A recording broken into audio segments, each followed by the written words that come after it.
अस्सलाम वालेकुम dear students, ninth class mathematics के साथ मैं हूं आपका instructor Abdul Mannan. Chapter number 8 हमने प्रीवियस लेक्चर में स्टार्ट किया, फंडामेंटल लॉज ऑफ ट्रिग्नोमेट्री, जिसमें हमने फर्स्ट एसएलओ का कुछ हिस्सा कवर किया जो कि फंक्शंस की इवन और ऑड नेचर के बारे में था। सिमुलेशन के जरिए हमने कुछ फंक्शंस को ऑड और कुछ को इवन आइडेंटिफाई किया। इवन ट्रिग्नोमेट्रिक फंक्शन सिर्फ दो थे, कोज और सीकेंड। बाकी तमाम ट्रिग्नोमेट्रिक फंक्शंस जो थे वो ऑड थे। आज हमने एसएलओ नंबर 22 स्टार्ट करना है। एसएलओ नंबर 22 है establish fundamental law of trigonometry. जो चैप्टर का टाइटल भी है फंडामेंटल लॉज के बारे में, वो लॉज आज हमने एस्टेब्लिश करने हैं, उनको डिराइव करना है। और जो फेडरल के मॉडल पेपर है, उन मॉडल पेपर में भी इवन के ये ड्राइव करने वाला क्वेश्चन मौजूद है कि आप लॉ को ड्राइव करें। तो इसलिए डेरिवेशन भी फिर इंपॉर्टेंट है, डेरिवेशन को हम इग्नोर नहीं कर सकते। सिर्फ फॉर्मूला याद रखना काम नहीं, इसे समझना भी काम है। सेक्शन 8.2 आज हम डिस्कस करने जा रहे हैं और इस सेक्शन में हम ये 6 लॉज डिराइव करेंगे। ये लॉज हैं cos alpha plus beta, cos alpha minus beta, tangent alpha plus beta and tangent alpha minus beta. इनके फार्मूलाज को भी आप ना देखें, लेकिन हमारा टारगेट इन लॉज को एस्टेब्लिश करना है और फिर अगले एसएलओज में इनको यूज करना है। तरीकेकार हम ये यूज करेंगे कि एक लॉ हम एस्टेब्लिश करेंगे, ड्राइव करेंगे, जियोमेट्री से उसको समझेंगे और बाकी तमाम लॉज उस एक लॉ से डिड्यूस करेंगे, डिडक्ट करेंगे। Got it? सो मैं आज जो लॉ ड्राइव करूंगा वो है cos alpha minus beta. Please, cos alpha minus beta is equal to cos alpha cos beta plus sine alpha sine beta. इससे पहले कि आप इस डायग्राम को देखें जो मैंने पहले से ही ड्रा की है, मैं आपको एक दूसरी डायग्राम समझा दूं। यूनिट सर्कल का कंसेप्ट हम प्रीवियस लेक्चर में समझ चुके हैं। ऐसा सर्कल जिसका रेडियस क्या होता है, 1 होता है। फिर लास्ट लेक्चर में सिमुलेशन में भी ये चीज हमने देखी थी। ये एक पॉइंट है जी x कोमा y, ये लेंथ है 1 विच इज रेडियस, ये लेंथ है x, ये लेंथ है y। सिमुलेशन पे इधर से ही तो हम रेशियोस को देख रहे थे, साइन, कोस और टेंजेंट वगैरह। अब मैं किस तरफ आपका ध्यान ले जाना चाहता हूं, ये एंगल थीटा था, ये एक राइट एंगल ट्राइंगल थी। अगर मैं साइन थीटा ड्राइव करता हूं which is perpendicular over hypotenuse, तो परपेंडिकुलर जो है वो y है और y की वैल्यू मेरे पास क्या आ गई, साइन थीटा। इसी तरह अगर मैं कोस थीटा लेता हूं which is base over hypotenuse, base यहां पे x है, x की वैल्यू आ गई कोस थीटा। स्टूडेंट्स, इस डेरिवेशन का सिर्फ एक ही मकसद है। वो मकसद ये अंडरस्टैंड करना है कि अगर मैं यूनिट सर्कल की बात कर रहा हूं तो I can purely right x in terms of cos of the angle and y in terms of sine of the angle. अगर मैं यूनिट सर्कल की बात ना करूं तो फिर इनके साथ मुझे r लिखना पड़ेगा। हाइपोटेनस 1 है, इसकी जगह r आ जाएगा, वो r मुझे इसके साथ लिखना पड़ेगा। Got it? मेरी बात समझ गए? तो अब जो डेरिवेशंस हम करेंगे उसमें मैं एक्स वाई की शक्ल में बात नहीं करूंगा, उसमें किस शक्ल में बात करूंगा, कोस और साइन की शक्ल। Got it? अब इस डायग्राम की तरफ आए तो सबसे पहले आप इसके अंदर ये पॉइंट्स देखें। ये 1,0 यूनिट सर्कल को शो कर रहा है, बिल्कुल बेस लाइन है। इसमें जो लेंथ है एक्स की वो 1 आ गई रेडियस के इक्वल और वाई वाली वैल्यू 0 आ गई। ये 4 पॉइंट्स हैं, क्लियर है। इन 4 पॉइंट्स तक ये 4 लाइंस जा रही हैं और ये इनके हमने कोऑर्डिनेट्स मेंशन किए हुए। Got it? ठीक है जी। तो ये x1 y1 x2 y2 इसी तरह के पॉइंट्स थे, लेकिन अभी हमने ये देखा कि we can write rectangular coordinates की जगह पोलर कोऑर्डिनेट्स लिख सकते हैं। Yes, you heard me right. Chapter number 1 में हमने क्या सीखा था? पोलर कोऑर्डिनेट्स नहीं सीखे थे। x is replaced by r cos theta, y is replaced by r sin theta, here r is 1। Got it? अब इधर आ जाए जरा, ये 4 पॉइंट्स थे जिनको हमने लिया हुआ है। सबसे पहले एक वेक्टर एक लाइन मैंने ली जिसका एंगल क्या था? अल्फा। Got it? मैंने खिलारा ना पड़े, पंजाबी में जिसे कहते हैं ना कि समेटे रहे, जरा सफाई से काम हो जाए, इसलिए मैंने जानबूझ के इसको यहां पे लिया है। और मेरी दूसरी लाइन मेरी कौन सी है? बी। कैमरा प्लीज इस तरह की चीजों में नजर आए ना कि कहां पे वो मूव कर रहे हैं हमारा पॉइंटर। दूसरी लाइन है मेरी बी जिसका एंगल है बीटा। Got it? ठीक है। अब ये बीटा की तरफ जा रही है, ये अल्फा की तरफ जा रही है, और ये जो है ये दोनों का क्या हो गया? Difference, alpha minus beta. अच्छा, अब ये अल्फा माइनस बीटा जितना ही एक सेक्टर, अल्फा माइनस बीटा जितना ही एक सेक्टर मैंने यहां पे ले लिया एट पॉइंट डी। ये अल्फा माइनस बी जितना ही एक सेक्टर स्टार्टिंग पॉइंट से, ओरिजिन से इधर मैंने ले लिया, और इसका एंगल भी क्या हो गया? Alpha minus beta. अब अगर ए का एंगल अल्फा था तो ए के कोऑर्डिनेट्स एक्स वाई की जगह हो गए cos alpha sine alpha. B वाले पॉइंट का एंगल अगर बीटा था तो बी के कोऑर्डिनेट्स हो गए कोस बीटा साइन बीटा।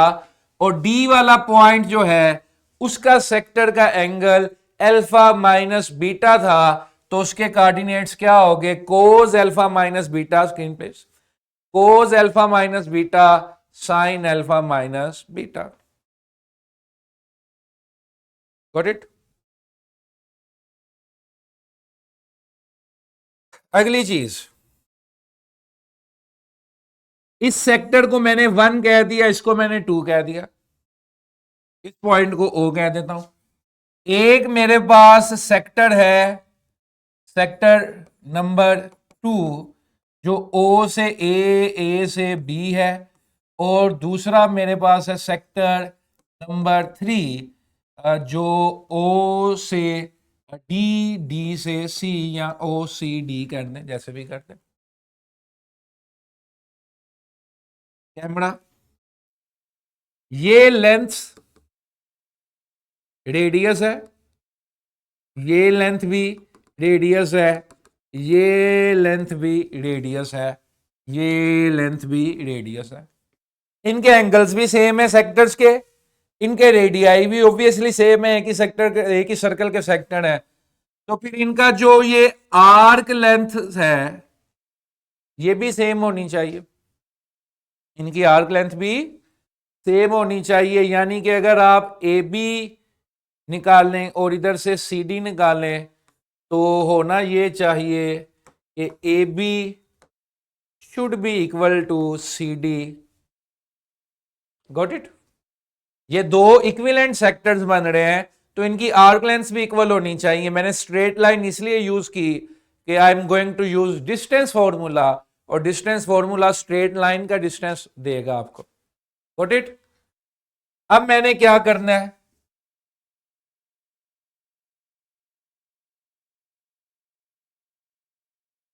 अब मैंने ए बी निकाला,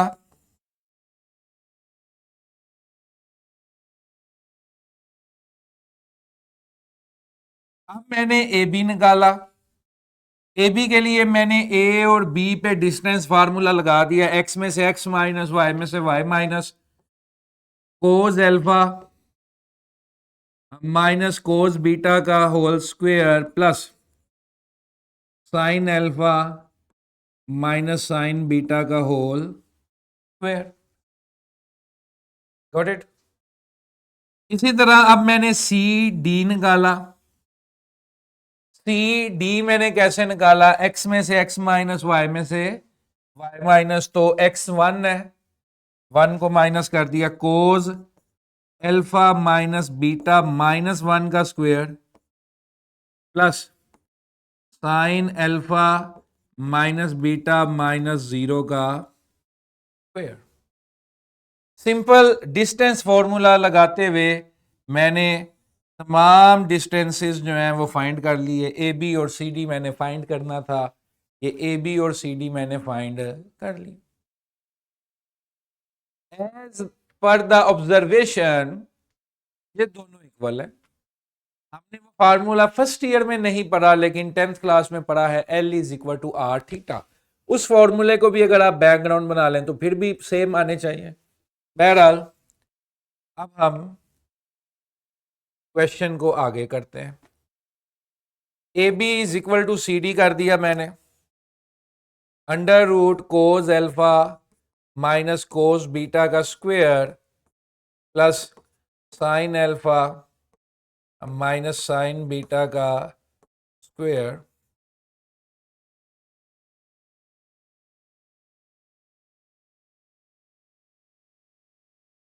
is equal to cos alpha minus beta minus one का square plus sine alpha minus beta का स्क्वायर।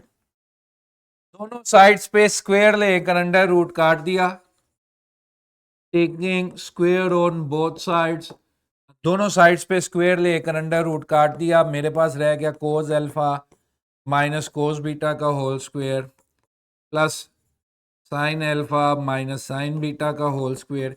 इधर मेरे पास रह गया cos alpha minus beta minus one का square plus sine alpha minus sine beta का square. Sorry my bad, sine alpha minus beta, ये ख्याल रखिएगा, साइन एल्फा माइनस बीटा का होल।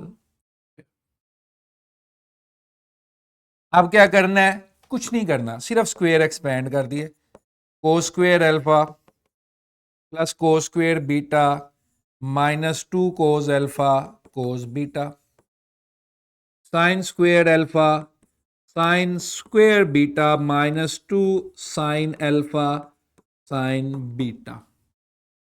ये हमने लेफ्ट हैंड साइड के स्क्वायर एक्सपेंड कर दिए। राइट हैंड साइड पे आ जाइए, cos square alpha minus beta plus one का square one minus two cos alpha minus beta plus, इसका मैं यहां पे लिख रहा हूं sign square alpha minus beta. Got it. ठीक है जी। मैंने किया कुछ नहीं, सिर्फ पॉइंट्स को पोलर फॉर्म में कन्वर्ट किया, कुछ पॉइंट्स लिए इस तरह से कि वो इक्वल सेक्टर बने, और मैं अगर चाहता तो सारा कुछ एक क्वाड्रेंट में भी कर सकता था, ये जरूरी नहीं है। मैं यहां पर भी सब कुछ कर सकता हूं, यहां पे भी कर सकता हूं, लेकिन अगर मैं यहां पे करता तो जरा सफाई नहीं रहनी थी, इसलिए मैंने अलग अलग किए ताकि वो देखने में भी अच्छे लगे। अब इधर देखें जी, कोस स्क्वायर एल्फा और साइन स्क्वायर एल्फा, कोस square alpha sine square alpha इकट्ठा कर दिया, कोस square beta sine square beta, कोस square beta sine square beta इकट्ठा कर दिया। पीछे क्या रह गया, पीछे रह गया माइनस टू, वो भी कॉमन ले लेता हूं, एक ये टर्म रह जाएगी, एक ये टर्म रह जाएगी, दोनों से माइनस टू कॉमन ले लेता हूं, कोई इतराज तो नहीं है आपको। माइनस टू कॉमन लिया तो this would appear as plus. इसी तरह इधर देखिए, cos square alpha minus beta plus sine square alpha minus beta इकट्ठा कर देता हूं।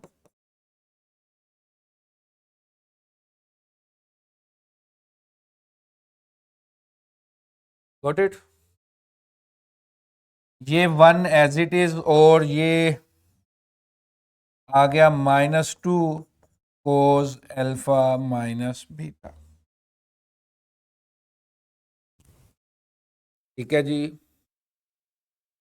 Got it.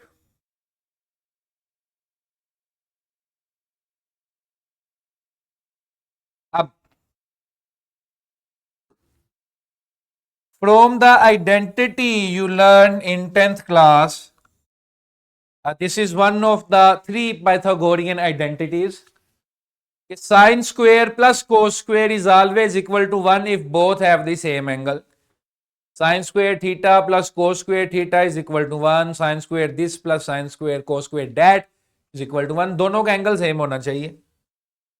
तो ये भी 1 बन जाएगा, ये भी 1 बन जाएगा, ये भी 1 बन जाएगा। आगे हम पेज ऐड करते हैं, देखते हैं हमारे पास क्या है।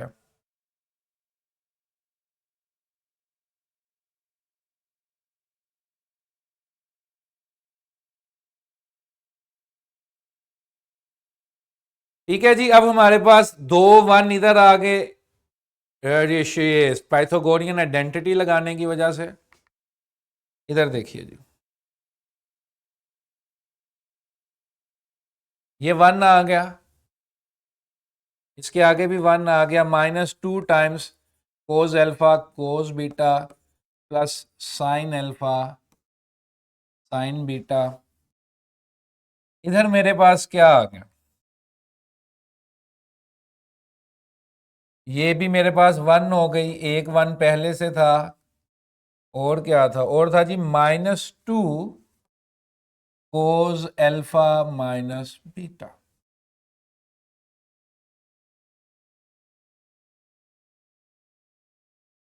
इधर बचा -2 cos alpha cos beta plus sine alpha sine beta is equal to -2 cos alpha plus beta, -2 cancel with -2, cos alpha plus beta is equal to cos alpha cos beta plus sine alpha sine beta. Sorry, ये minus था, उसको मैंने नीचे लिखते वक्त ख्याल नहीं किया, ये माइनस था।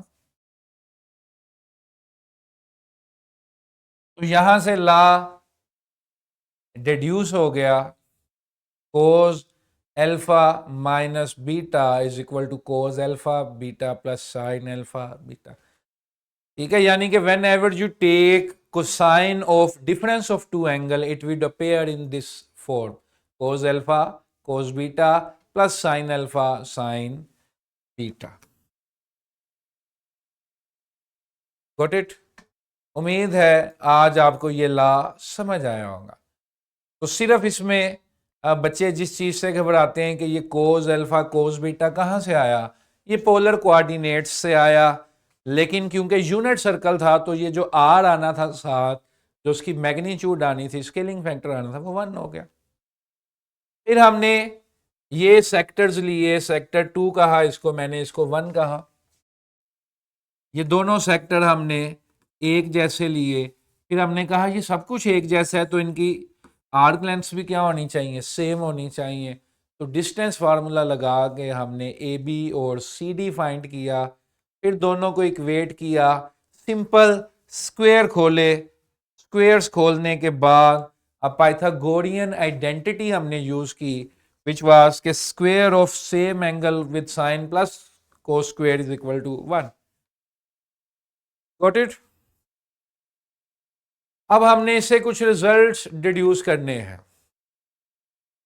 वो रिजल्ट्स एक दफा जब बन जाएंगे तो बाकी लॉज एस्टेब्लिश करने के लिए जो 6 लॉज मैंने आपको शुरू में दिखाए थे, जो 6 लॉज मैंने आपको शुरू में दिखाए थे, वो मुझे विदाउट डायग्राम में अचीव कर लूंगा अगर मैं ये कुछ रिजल्ट्स अंडरस्टैंड कर लूं।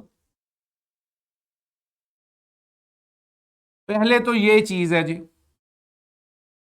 ये भी जरूरी है। इसके अंदर हमने क्या यूज करना है, function of cos is even, ये हम प्रीवियस लेक्चर में समझ चुके हैं। That is why cos minus beta is equal to cos beta. अब इसको लॉ की मदद से कैसे अचीव कर सकते हैं, cos alpha minus beta is equal to cos alpha cos beta plus sine alpha sine beta. I would put alpha is equal to 0, ये बन गया 0 minus beta cos 0 cos beta plus sine 0 sine beta. इधर आ गया कोस minus beta, cos 0 1 होता है, sign 0 0 होता है, hence cos minus beta is equal to cos beta. वैसे ये उसकी इवन प्रॉपर्टी भी है कि कोस का फंक्शन इवन होता है, तो cos minus beta will appear as cos beta. Got it? ठीक है जी, यही हमने उधर उसको लॉ से प्रूफ कर दिया। Next, sine pi by 2 plus alpha is equal to cos alpha. But before coming to that we shall do this. ये कोस से पहले साइन बना लें, फिर साइन से कोस बना लेते हैं। पहले इसको हम देखते हैं। मेरे पास था जी cos alpha minus beta is equal to cos alpha cos beta plus sine alpha sine beta. Got it? ठीक है।